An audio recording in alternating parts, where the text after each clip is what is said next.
speaking of Victor Wembanyama, I want to get your thoughts on him. Obviously, supposedly the greatest prospect ever in team sports, not just basketball. What are your expectations of him? How do you think he's going to do? Expectations for Victor. I don't think he's going to be an all-time great. Okay. I think he'll be really good.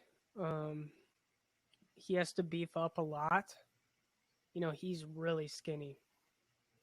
Chet Holmgren defended LeBron for one play in Summer League, and he got injured for the entire season. So I don't know.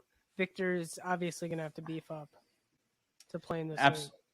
Absolutely. I mean, he's not going into a good situation either. The Spurs blow, so he's not. He's not in there. He's not going to be able to lead that team. I think Keldon Johnson's going to have to step up as a leader for the Spurs. I think he is really good, but overall, that team just blows. I mean, the Spurs are bad, but I think I think the team out of the teams in that top 5, I think that was the best spot. Why? I think, Popovich for one. I mean, he built up Tim Duncan in the last 5 years with his shit roster. Well, what does he have? I mean, what does he have with him? Exactly. What is he supposed to do? Exactly. That's not on him. But you can't expect Wembanyama. You can't expect him to win with Keldon Johnson as their best player. What do you think they're going to do? Good.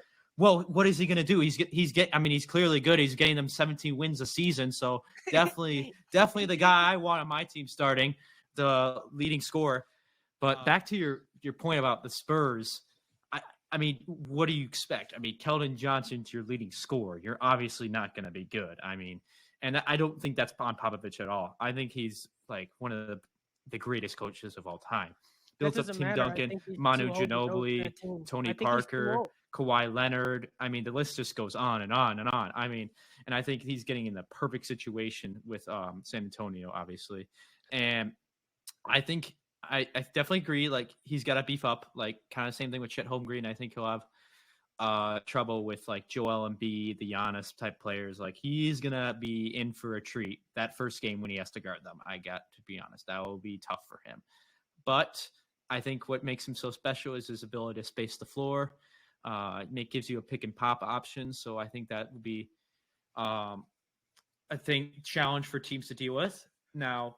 And I will say, I think if he stays healthy, which he played all 70 games last season in Europe, but I'm worried. My biggest worry is that his knees will give out, like kind of similar to Yao Ming did.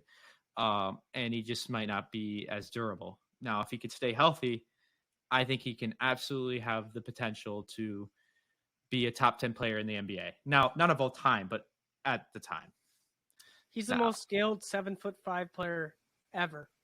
Absolutely. Yes, absolutely. In a lot of big guys, growing up, will get told like, hey, you should practice dribbling the ball, 2 to 3 times a week. Just for 30 minutes. None of them ever do it. You can tell he actually put pride into, learning how to dribble the basketball. And it is impressive to see him bring the ball up at full speed, be able to do moves with the ball at that size. It's amazing to watch. No, I mean, he's just basically obviously, everyone's seen, his one play where he shoots a 3, misses, gets the rebound, and dunks it for a putback dunk. Yeah. I've never seen that, ever. I mean, just as it's like he's literally like a 2K player you create by yourself, like a 7'6" guard who can do some dribbling and shoot the 3. I mean, that's I usually made 6'8" power forwards, so. Okay. All right, cool. I did, so. Yeah. All right. That's wonderful. I didn't look for the glitch player. Oh yeah. I was just. I mean, that's probably why you haven't beat me. Okay. Lying on the podcast. What do you mean lying? What do you mean lying? Oh. Well, I'd obviously beat you. Okay.